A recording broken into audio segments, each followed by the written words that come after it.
में ना तुम्हारी जिद की वजह से फंसे हैं हम। अपने आगे किसी की सुनती ही नहीं हो तुम। सूरज के समझाने के बाद जानवी और सूरज वहीं पर सो जाते हैं। उन्हें लेटे हुए अभी थोड़ी देर ही हुई थी कि सूरज को ऐसा लगता है कि कमरे के दीवारों पर कुछ घिसने की आवाज आ रही है। वो आंख खोलता है तो देखता है कि उसके पास सो रही उसकी पत्नी वहां से गायब है। तभी अचानक सूरज को किसी के गुर्राने की आवाज आती है और वो नजर उठाकर कमरे की छत की तरफ देखता है तो पाता है कि जानवी छत पर मकड़ियों की तरह जल रही है और बिल्कुल लाल आंखों से उसी को घूर रही है। जानवी, तुम वहां क्या कर रही हो और तुम वहां पहुंची कैसे? सूरज के इतना कहते ही जानवी एक शैतानी हंसी हंसने लगती है और देखते ही देखते जानवी की आंखें पलट जाती है और वो अपने फूले हुए पेट की ओर देखकर अचानक से गंभीर हो जाती है। नहीं जानवी, नहीं, कूदना मत, होश में आओ, हमारा बच्चा तुम्हारे अंदर है, तुम ऐसा नहीं कर सकती। शैतानी मुस्कुराहट अपने होठों पर रखकर जानवी एक जोरदार छलांग लगाती है और फर्श पर कूद जाती है। पत्नी को इस तरह छत से कूदते देखकर सूरज आंखें बंद करके जोर जोर से चीखने लगता है। अगले ही पल उसे महसूस होता है कि कमरे में आसपास सब कुछ एकदम शांत हो गया है। घबराते हुए सूरज अपनी आंखें खोलकर देखता है तो पाता है कि नीचे फर्श पर तो कुछ है ही नहीं और कमरे में जानवी कहीं भी दिखाई नहीं दे रही है। जानवी कहाँ चली गई? ये सब क्या हो रहा है मेरे साथ? जानवी! सूरज जानवी जानवी चिल्लाता हुआ अपने कमरे की बालकनी से बाहर निकलता है तो देखता है कि सामने ही उसे वो पीपल का पेड़ नजर आ रहा है और जानवी उसी पेड़ की एक डाल से उल्टी लटकी हुई जोर जोर से हंस रही है। यह दृश्य देख सूरज के पांवों के नीचे से मानो जमीन खिसक जाती है और वो किसी तरह खुद को संभालते हुए जानवी जानवी चिल्लाता हुआ अपने कमरे से बाहर की ओर भागने लगता है। तभी उसे हवेली के केयरटेकर रामू काका सामने से लालटेन लिए उसकी ओर आते दिखाई देते हैं। क्या बात है साहब, कोई समस्या है क्या? आपके कमरे से चीखने चिल्लाने की आवाज आ रही थी, सब ठीक तो है ना? मेरी पत्नी जानवी वहां पीपल के पेड़ पर। इतना कहकर सूरज पसीने से भीगने लगता है। आपसे कहा था ना साहब, उस पेड़ की तरफ मत देखना, लेकिन आप शहर के बाबू लोग किसी की बात सुनना ही नहीं चाहते। पहले गलती करते हैं, फिर जब भुगतने का समय आता है तो रोते हैं। सूरज अभी रामू काका से बात कर ही रहा था कि तभी उसे सामने से जानवी आती हुई नजर आती है। क्या बात है सूरज, तुम इतने घबराए हुए क्यों नजर आ रहे हो? जानवी, तुम तो वहाँ नीचे पेड़ के पास थी ना, इधर से कहाँ से आ रही हो? ये सब क्या हो रहा है मेरे साथ? अगर तुम यहाँ हो तो वो कौन थी? अरे मैं वहाँ पेड़ के पास क्यों जाऊंगी? मुझे तो बस थोड़ी घबराहट महसूस हो रही थी, इसीलिए मैं हवेली में टहलने के लिए निकल गई थी। तुम्हें वहम हुआ होगा।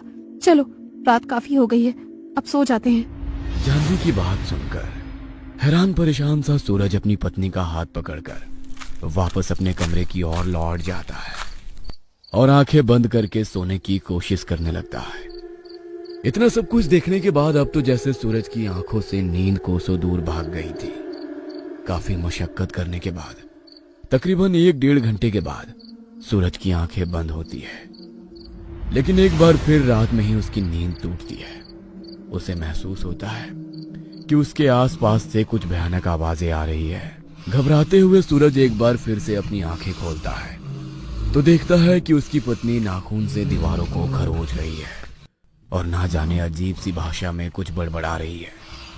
जानवी के नाखूनों से लगातार खून बह रहा था, लेकिन उसके बाद भी वो दीवार को खरोचे ही जा रही थी। जानवी की ऐसी हालत देखकर अब तो सूरज का खून सूखने लगता है और वो अपने बिस्तर से नीचे उतरकर चिल्लाता हुआ तेज कदमों से कमरे से बाहर भागने लगता है। काका, वो मेरी पत्नी को कुछ हो गया है, मेरा यकीन करिए, मैं झूठ नहीं बोल रहा। मैंने देखा कि उसके पास एक गहरी काली परछाई दिखाई दे रही थी, कुछ तो है वहां। इतना कहकर सूरज काका को अभी तक की हुई सारी घटनाएं बताने लगता है। तुम्हारी बातों से तो ऐसा लगता है कि तुम्हारी पत्नी को ब्रह्म प्रेत ने पकड़ लिया है, लेकिन वो ऐसे ही किसी को परेशान नहीं करता। जरूर तुमने उसके किसी नियम को तोड़ा है। क्या? ब्रह्म प्रेत? वो क्या होता है काका? और मेरी पत्नी के पीछे क्यों पड़ा है वो? हमने उसका क्या बिगाड़ा है? जरूर तुमने उस पीपल के पेड़ को अपवित्र किया होगा। तुम्हें शायद पता नहीं, वो पेड़ कोई साधारण पेड़ नहीं है। उस पर ब्रह्म प्रेत का ठिकाना है। वो इस पेड़ पर सालों से रह रहा है और उसे अपना घर समझता है। ये हवेली भी उसी प्रेत के कारण वीरान पड़ी हुई है। बरसों पहले इस हवेली में रहने वाले ठाकुर हीरा सिंह के बेटे से भी ऐसे ही भूल हुई थी। छोटे ठाकुर की एक गलती ने ब्रह्म प्रेत को इतना क्रोधित कर दिया था कि इससे पहले कि कोई कुछ भी समझ पाता, हवेली में मौत का तांडव शुरू हो गया। एक के बाद एक मौतें होने लगी और जब कोई हल न सूझा तो डर के मारे ठाकुरों ने ये हवेली हमेशा के लिए खाली कर दी। इतना ही नहीं, इस हवेली के आसपास को सौ दूर तक इंसान तो क्या, परिंदा भी पर मारने से घबराता है। तुम्हें ब्रह्म प्रेत की शक्तियों का अंदाजा नहीं है। उसकी एक नजर पड़ने से हरा भरा पेड़ सूख कर ठूंठ हो जाता है। तुम जानते नहीं किस बला से सामना हुआ है तुम्हारा। काका की बात सुनकर सूरज बहुत ज्यादा घबरा जाता है।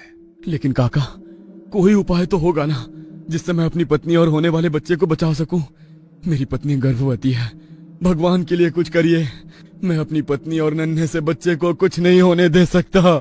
सूरज की बात सुनकर काका उसे एक तांत्रिक के पास ले जाते हैं। मैंने अपनी सिद्धियों से पता लगा लिया है, उस पेड़ पर बहुत ही शक्तिशाली ब्रह्म प्रेत रहता है। उसकी ताकत के आगे कोई सामान्य इंसान टिक नहीं सकता। वैसे तो आपकी पत्नी के बचने की उम्मीद ना के बराबर है, लेकिन फिर भी एक प्रयास करके देख सकते हो। नहीं बाबा, मेरी पत्नी को कुछ नहीं हो सकता। प्लीज हाँ, बचा लीजिए उसे। वो ब्रह्म प्रेत अभी तुम्हारी पत्नी के शरीर में है।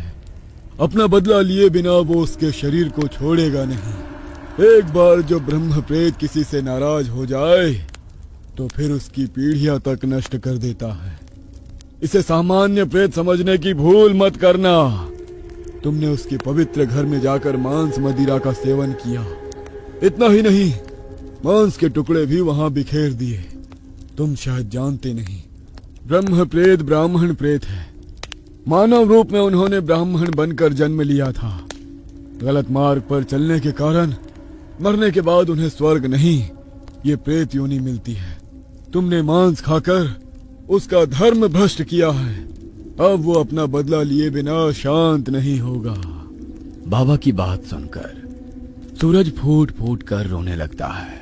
मैं क्या करूं, कैसे बचाऊं अपने परिवार को? ठीक है, एक अंतिम उपाय है। तुम्हें चलकर उसी पेड़ के नीचे शांति पाठ करना होगा जहां पर बैठकर तुमने ब्रह्म प्रेत को मांस खाकर उकसाया था।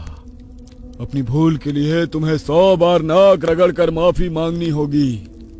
हो सकता है ब्रह्म प्रेत का क्रोध शांत हो जाए, लेकिन ऐसा भी हो सकता है कि उसका क्रोध बढ़ जाए और वो हम पर हमला करके हमारी जान ले ले। सोच लो, मौत को गले लगाने जा रहे हो।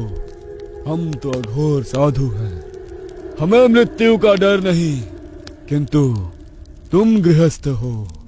अपना मन पक्का करके जवाब दो। सूरज के मन में अभी भी आस थी कि शायद उसकी पत्नी और बच्चा जीवित बच जाए, और वैसे भी अगर वो दोनों ही ना रहे तो ऐसा जीवन जी कर उसे मिलता ही क्या। सूरज को उम्मीद थी कि उसके माफी मांगने से शायद उनकी जान बच जाए। हवन शुरू होते ही वहां तेज हवाएं चलने लगती है। उन हवाओं में इतनी ठंडक थी कि सूरज का रोम रोम कांपने लगा था। अचानक ही हवाओं का शोर उसके कान के आसपास आकर फुसफुसाता है। चले जाओ यहां से, चले जाओ। सूरज अभी भी आंखें बंद किए लगातार मंत्र पढ़ रहा था। उसी समय पेड़ के ऊपर से एक के बाद एक पत्थर जाकर सूरज और बाबा के ऊपर गिरने लगते हैं, और इसके साथ ही किसी के गुस्से में गुर्राने जैसी आवाजें सुनाई देने लगती है। डटे रहना, अगर तुम इस समय घबरा गए ना तो फिर तुम्हें और तुम्हारे परिवार को कोई नहीं बचा सकता। पत्थरों के मार सहते हुए भी सूरज लगातार उस पाठ को करता ही जा रहा था। पहाड़ खत्म होने के बाद सूरज हाथ जोड़कर रोते हुए ब्रह्म प्रेत से अपनी गलती के लिए माफी मांगने लगता है। मैं अपनी भूल के लिए क्षमा मांगता हूँ। मेरे परिवार की जान बख्श दो। आपका अपमान करने का मेरा कोई इरादा नहीं था। अपनी भूल की माफी के लिए यह बच्चा आपके चरणों में 100 दीपक अर्पित करना चाहता है। आप अपना क्रोध छोड़कर इसकी भूल की माफी दे दीजिए। ये नादान है, नहीं जानता था आपका स्थान है ये। आप तो प्रेत राज हैं, आपसे कोई नहीं जीत सकता, इसलिए हम बस आपसे क्षमा याचना करने आए हैं।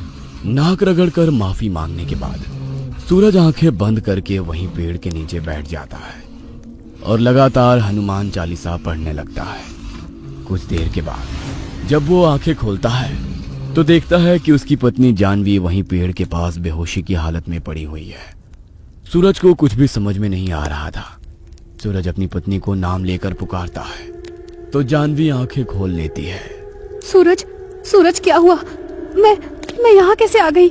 जानवी, मुझसे अभी और कुछ मत पूछो, बस अब हम लोग यहाँ से चलते हैं। बाबा को धन्यवाद कहने के बाद सूरज तेज कदमों से चलते हुए जानवी को अपने साथ लेकर गाड़ी में बैठता है और एक बार फिर से गाड़ी स्टार्ट करने की कोशिश करता है तो एक झटके से गाड़ी स्टार्ट हो जाती है। वह मन ही मन ब्रह्म प्रेत को धन्यवाद देते हुए वहां से निकल जाता है।